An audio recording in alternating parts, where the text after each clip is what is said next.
E aí, meu povo, de volta, questão 112.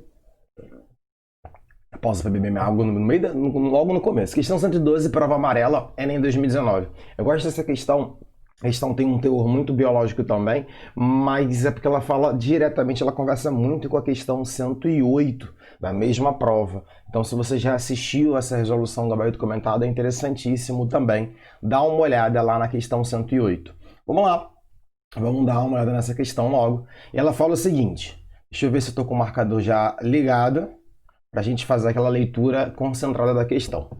A fluidez da membrana celular é caracterizada pela capacidade de movimento das moléculas componentes dessa estrutura.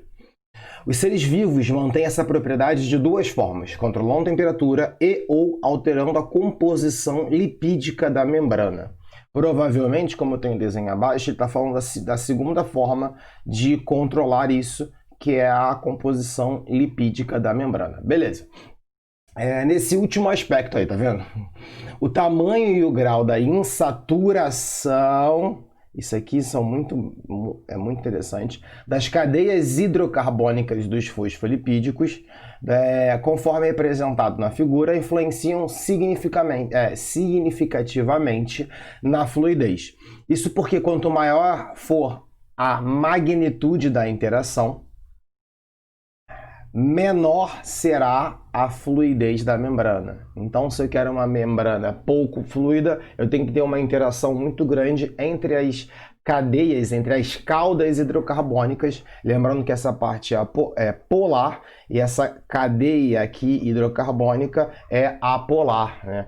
É uma sequência carbônica, então é uma parte apolar do fosfolipídico. Fosfolipídio, tá bom? E aí a gente tem aqui o seguinte, existem assim existem bicamadas lipídicas com diferentes composições de fosfolipídicos representados, ou melhor, como mostradas de 1 a 5. Vou mudar a caneta aqui. Então aqui, se você reparar, a partir daqui, ó, eu tenho essas interações, que vermelho vai ficar melhor, essas interações aqui, ó, entre as estruturas apolares. E a pergunta é qual das bicamadas fosfolipídicas apresenta maior fluidez.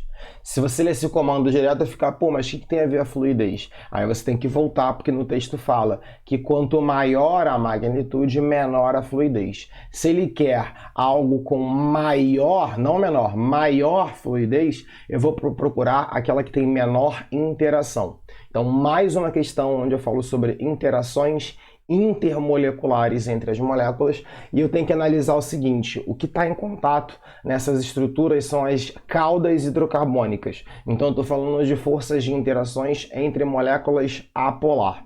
A primeira coisa que você vai ter que analisar é o tamanho, até porque ele destaca que o que modifica é o tamanho e o grau de insaturação.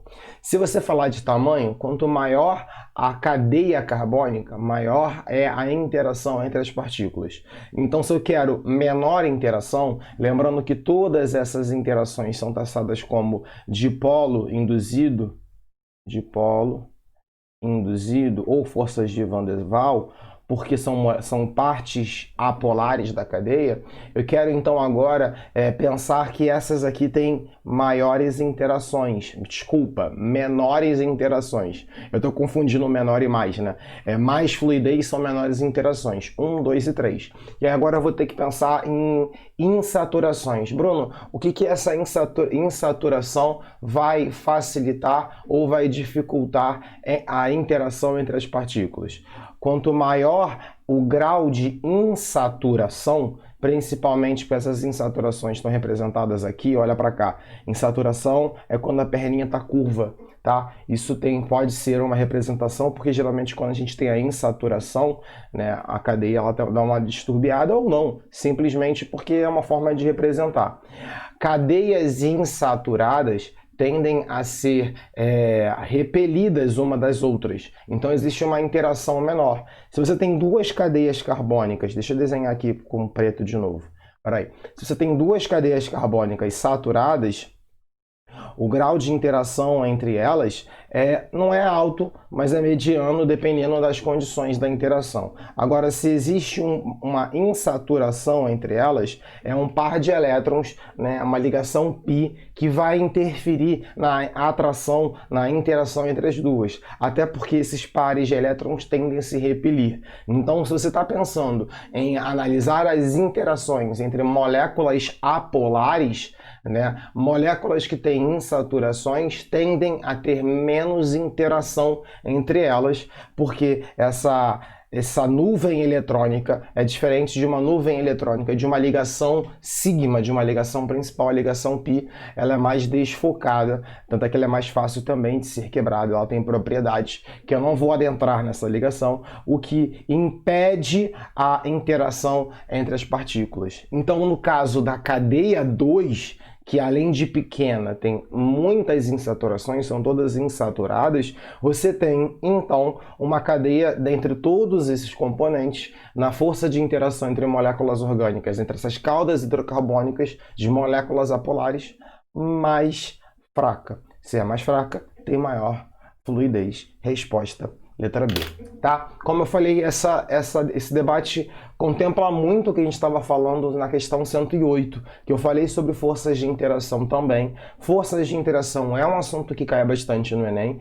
Cabe dar uma olhada sempre para você entender. Nas moléculas a gente pode falar sobre dipolo induzido, dipolo-dipolo, dipolo permanente, ou ligação de hidrogênio. Essas três forças têm magnitudes diferentes, mas dentre, por exemplo, a dipolo induzido, existem características que vão intensificar essa interação entre as moléculas ou dificultar, né, ou reduzir as forças de interação. Tamanho de cadeia reduz, insaturações também reduz.